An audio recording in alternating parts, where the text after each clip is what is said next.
본문은 그리스도 예수를 통한 하나님의 위대한 구원 경륜이 어떠한지를 우리에게 나타내 보여줍니다. 이제 바울은 예수께서 이 땅에 오심을 통해 열린 새로운 시대 가운데서 하나님의 자녀가 살아가는 삶의 방식이 율법이 아니라 믿음이라고 말씀합니다. 본래 하나님을 따르는 것은 믿음으로 하는 것이었습니다.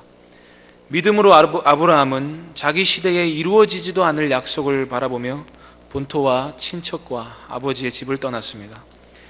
이집트에서 노예 생활을 하던 이스라엘도 믿음으로 어린 양의 피를 문설주에 바르고 홍해를 건너므로 구원을 받았습니다. 본래 하나님의 모든 선물은 믿음으로 받는 것이었습니다. 그런데 바울이 살고 있는 시대의 유대인들은 커다란 착각을 하나 하고 있었습니다. 그것은 자신들이 율법을 가지고 있고 이 율법이 자신들을 이방인과 구분시켜 주기 때문에 율법 안에만 있으면 안전하다고 생각한 것입니다. 그러나 바울은 율법 안에 있는 것이 사람을 의롭게 해주는 것이 아니라 그리스도 안에 있을 때에만 사람이 의로워진다는 사실을 밝힘으로써 유대인들의 착각을 공격합니다. 16절 끝에 바울은 율법의 행위로서는 의롭다함을 얻을 육체가 없다고 말씀합니다. 여기서 바울은 어차피 이 세상에 율법을 다 지킬 수 있는 사람은 아무도 없으므로 율법의 행위로는 의로워질 수 없다고 말씀한 것이 아닙니다. 바울이 말하고자 하는 바는 율법을 전부 다 지켜도 의로워질 수 없다고 말하고 있는 것입니다. 옛 시대의 율법은 하나님의 높으신 의의 표준에 미치지 못한 수준으로 이스라엘에게 주어졌기 때문입니다. 하나님의 높으신 의의 측면에서 볼 때는 사람이 이것은 잘했고 저것은 못했고가 있을 수가 없습니다. 사람은 누구나 죄인이고 그의 모든 행동이 죄에 물들어 있기 때문에 그가 하는 어떠한 선행에도 죄와 악이 깃들어 있습니다. 사람이 죄인인 이상 하나님 앞에서는 잘한 것이 있을 수가 없습니다. 잘못한 것과 더 잘못한 것이 있을 따름입니다. 가능하면 오른손이 하는 일을 왼손이 알게 하려고 하고 하나님의 은혜로 할 수 있었던 모든 일을 가지고 자신을 높이고 자랑하는 데 사용하는 것이 인간입니다. 사람이 극단적으로 살인만 안 하고 간음만 안 하고 도적질만 안 하면 되는 것이 아니라 그 마음속에 탐심 자체가 없어야 하고 그 누구도 미워하는 마음도 없어야 하고 자기를 비워 날마다 전심으로 타인을 사랑해야 하나님의 의가 요구하는 수준이 됩니다. 여기서 말씀드린 의의 수준도 사실은 겨우 일부에 불과합니다. 그런데 옛날 유대인에게 주신 율법을 가지고서는 이러한 수준에 결코 이를 수가 없습니다. 율법의 의라는 것이 하나님의 의의 수준에는 이르지 못한다는 것입니다. 사도 바울은 빌립보서 3장 6절에서 자신이 율법의 의로는 흠이 없는 자였다고 합니다. 율법의 의, 즉 유대인들이 오경에 나타난 율법을 613개조로 나누어 거기다 장로의 유전까지 더해서 지키게 한 그런 의로는 나는 흠이 없었다는 것입니다. 십계명은 기본이고 구제, 11조, 음식법, 절기 준수 등을 철저히 준수하고 혹시 허물이 있었으면 제사 제도를 통해 씻음을 받으면 되니까 율법의 테두리 안에서는 흠이 없었다 하는 말을 바울이 아니라도 할 수 있는 바리새인들이 꽤 많았습니다.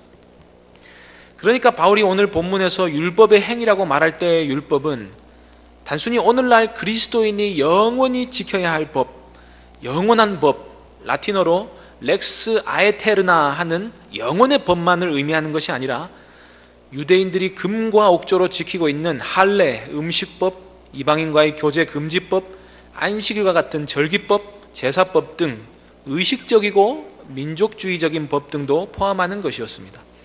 다시 말씀드리면 율법 안에는 천국에서까지도 유효한 영원한 법이 있는가 하면 절기법과 같이 당시 유대인들에게만 국한된 법이 있고 레위기 25장의 토지법과 같이 가나안 땅 위에서만 국한된 법도 있고 노예제도 승인과 같은 시대의 한계를 보여주는 법도 있고 국제 결혼 금지나 여호수아 당시의 가나안 족속 진멸과 같은 민족주의적인 법도 있습니다.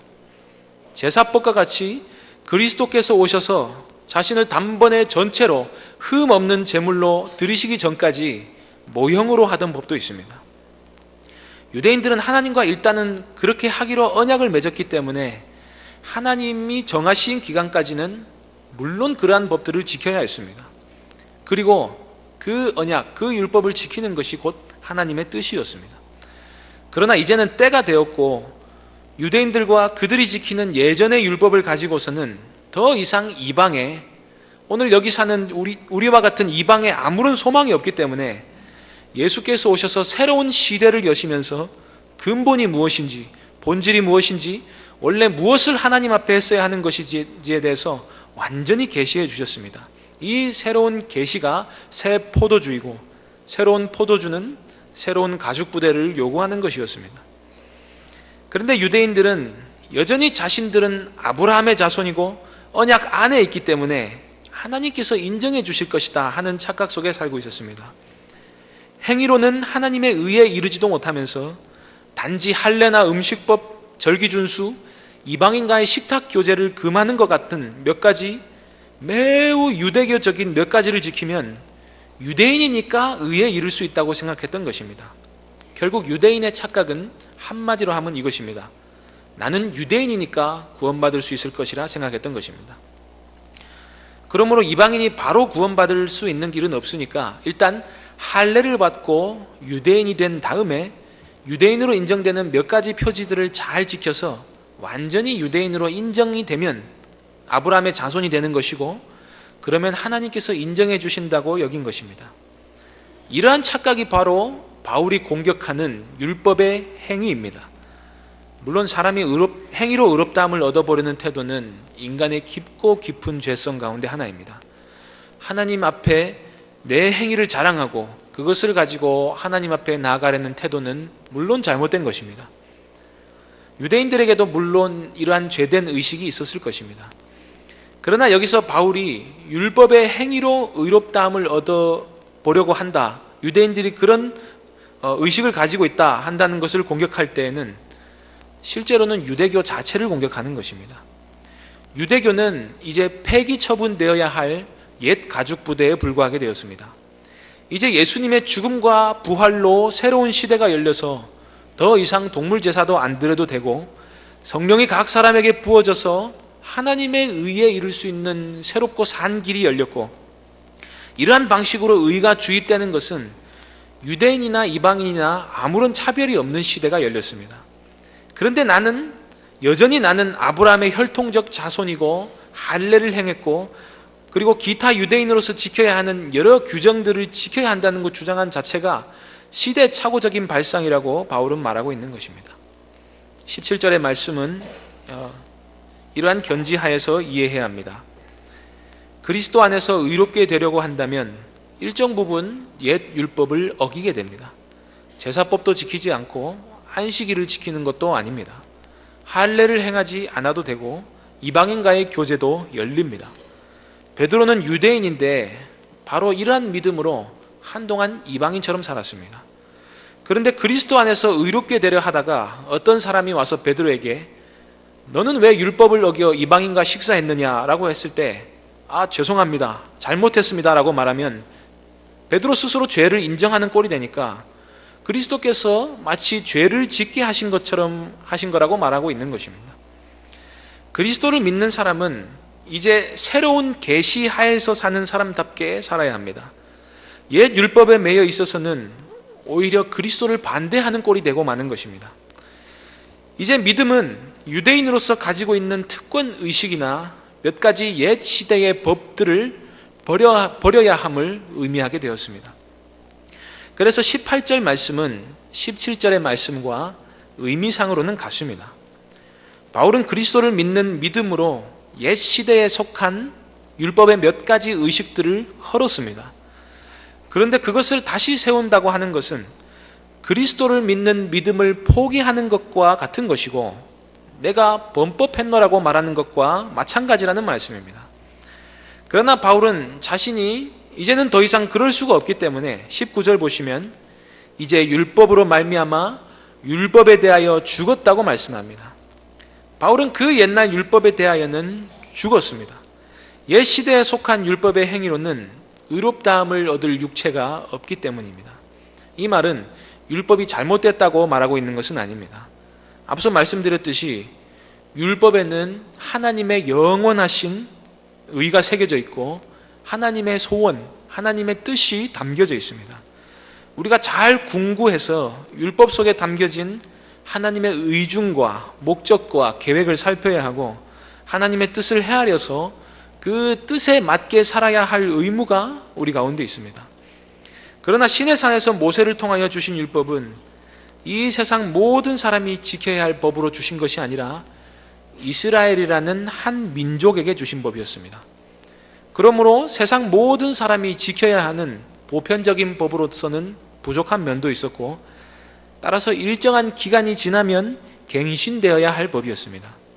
그래서 예수님이 세상에 오셔서 제자들에게 말씀하시기를, 내가 율법이나 선지자를 폐하러 온 줄 생각하지 말라. 내가 율법이나 선지자를 폐하러 온 것이 아니라 완전하게 하려고 왔다고 하신 것입니다. 완전하게 하려 하신다는 것은 불완전한 면이 있었다는 것입니다. 그래서 복음서의 예수님의 가르침은 사실 율법의 가르침보다 훨씬 높아서 사람이 하나님께서 본래 사람에게 요구하시는 수준이 어떠한지를 잘 보여줍니다. 이 말은 신약 시대를 살아가는 그리스도인에게는 옛 시대의 율법 이상의 행위가 요구된다 하는 말입니다. 그래서 바울은 갈라디아서 5장 18절에서 우리가 만일 성령의 인도하시는 바가 되면 율법 아래에 있지 아니하니라고 말씀하셨습니다. 새 시대의 믿음을 따라서 성령의 인도하심을 받는 자는 율법 위에 있다 하는 말씀입니다. 그래서 본래 옛 수준의 율법을 의지하는 자는 그것을 가지고 하나님 앞에 살 수가 없도록 되어 있었습니다. 19절 끝에 바울은 내가 율법에 대하여 죽은 이유는 하나님께 대하여 살려 하기 때문이다 라고 말씀합니다. 율법을 의지하는 것은 사실 하나님을 의지하는 것이 아니었습니다. 유대인이 민족적 자부심을 가지고 하나님께 내세운 것은 자신이 율법의 제도에 따르면 아브라함의 자손이라는 것입니다. 자, 보십시오. 조건 다 갖추었습니다. 내놓으십시오. 한다는 것입니다. 하나님을 믿는 것이 아니라 율법을 믿었습니다. 그래서 그들이 실패한 것입니다. 그렇기 때문에 당시에 예수 그리스도를 믿고 교회로 들어오려고 하는 사람은 일단은 율법에 대하여 죽어야 했습니다. 은혜를 받으려면 움켜쥐고 있는 것을 놓아야 합니다. 그 무엇이 나라는 인간의 존재에 의미를 부여했든지 간에 하나님께 은혜를 받으려면 다 내려놓고 하나님이 요구하시는 바 그것을 행해야 합니다. 신앙의 연수와 직분과 관계없이 일단 하나님이 내게 요구하시는 바 그 믿음이 내게 있는가 없는가 하는 것을 항상 살펴보아야 하는 것입니다. 하나님 앞에서 살고 싶으면 이제 그만두어라 하는 것을 그만두는 용기가 있어야 합니다. 바로 이러한 삶의 태도를 성경은 믿음이라고 부릅니다. 그럴 때 믿음을 갖는다는 것은 당장의 목에 칼이 들어오는 것을 의미하기도 합니다. 바울은 율법에 대하여 죽었기 때문에 유대인들로부터 여러 번 죽을 뻔하였습니다. 율법이 없으면 유대인들은 자신들의 민족적 정체성을 지켜줄 것이 아무것도 없습니다. 그런데 바울이 그것을 정면에서 부정해버렸으니 이익 집단의 반발을 사는 것도 어쩌면 무리는 아닙니다. 하지만 그러거나 말거나 하나님에 대하여 살고 싶으면 목숨을 아까워해서는 아니 됩니다. 우리가 너무나 사랑하는 말씀인 2장 20절의 말씀은 이러한 견지하에서 이해해야 합니다. 내가 그리스도와 함께 십자가에 못 박혔나니 우리의 옛 사람은 죽었습니다. 제 아무리 유대인이라 할지라도 일단은 자아가 죽어야 합니다. 십자가에는 그리스도뿐 아니라 나도 함께 못 박혔습니다. 나는 죽고 그리스도께서 부활하셨으므로 이제는 더 이상 내 안에 내가 사는 것이 아니라 그리스도께서 사시는 것입니다. 내가 잡고 있던 인생의 운전대를 예수 그리스도께 넘겨드린 것입니다. 이전에는 내 인생을 내가 주장하며 살았습니다. 그러나 이제는 내 인생의 주인이 예수 그리스도십니다. 그러므로 그리스도를 믿는 믿음 안에서 산다는 것은 그리스도 예수의 뜻대로 사는 삶을 가리킵니다. 바울은 21절에서 이 모든 말씀의 결론을 내립니다. 내가 하나님의 은혜를 패하지 아니하노니 율법을 세우는 것은 곧 하나님께서 은혜 베풀어 주신다 하는 것을 폐하려고 하는 것입니다. 하나님의 은혜와 옛 시대의 율법은 서로 양립할 수가 없습니다. 자, 너희들이 이때까지 드리던 제사는 원래 내가 제물로 바쳐질 것을 이미지로 보여주는 것이었다. 이제 내가 왔으므로 더 이상 동물 제사는 안 바쳐도 된다, 이렇게 말씀하셨는데 아닙니다. 율법에 동물 제사하라고 나와 있습니다. 우리는 유대인이니까 동물 제사해야 합니다 라고 말하는 것은 하나님의 은혜를 정면에서 무시하는 것입니다. 자, 이제는 죽었다 살아난 나를 믿기만 하면 할례와 상관없이 누구나 구원해 준다, 이렇게 말씀하셨는데 아닙니다. 율법에는 할례를 행해야 하나님의 백성이 된다 하였습니다. 나는 유대인이니까 할례를 행해야 합니다, 이렇게 말하는 것은 바울이 보기에는 그야말로 하나님께 대한 정면 도전이었습니다. 사실 이것은 성령 회방죄나 같은 것입니다. 하나님이 이렇게 하라고 말씀하셨는데 아니라고 계속 우기는 것입니다. 유대인들이 생각하는 것처럼 사람이 의롭게 되는 것이 율법으로 말미암을 수만 있다면 그리스도께서 이 땅에 오실 필요도 없었습니다. 다른 방법이 있는데 무엇하러 독생자를 십자가에 달리게 하시겠습니까? 그러나 율법을 보아하니 율법은 전혀 칭의의 자격이 되지를 않습니다. 그래서 바울은 율법이 아니라 그리스도를 믿음으로써 의롭다함을 얻는 길이 유일하고 참된 길이라고 가르쳐줍니다. 오늘 우리는 유대인도 아니고 그때 바울이 싸웠던 할례당도 없기 때문에 이렇게 복잡하고 어려운 이야기를 들어야 하는 이유가 무엇인지에 대해 의문을 가질 수도 있습니다. 여기서 우리가 중점적으로 보아야 하는 것은 새 시대의 그리스도인의 생활 양식이 어떠한가, 무엇인가 하는 것입니다. 바울은 오늘 본문에서 비교하는 것이 율법의 행위와 그리스도를 믿는 믿음 안에서 사는 삶입니다. 율법의 행위는 오늘 우리로 바꾸어 말하면 그동안에 우리의 자아를 형성했던 이전의 삶의 모든 방식을 의미합니다. 나는 지옥 갈 만큼 나쁘게 살진 않았다. 나는 정말 열심히 살았다. 나는 누구보다 착하게 살았다. 나는 예수 믿는 집안에 태어났다. 나는 어려서부터 교회 다녔다 하는 자신이 세운 마음의 모든 바벨탑들을 일단 내려놓고 그것들을 다 헐어야 합니다. 그리고 그런 것이 나를 살게 하는 것이 아니라 오직 예수 그리스도께서 내게 은혜를 베풀어 주셔서 다시 살게 하셔야만 내가 살 수 있다고 마음으로부터 고백하는 믿음을 가져야 합니다. 자기를 부정하고 인생의 핸들을 예수 그리스도께 내어 주어야 하는 것입니다.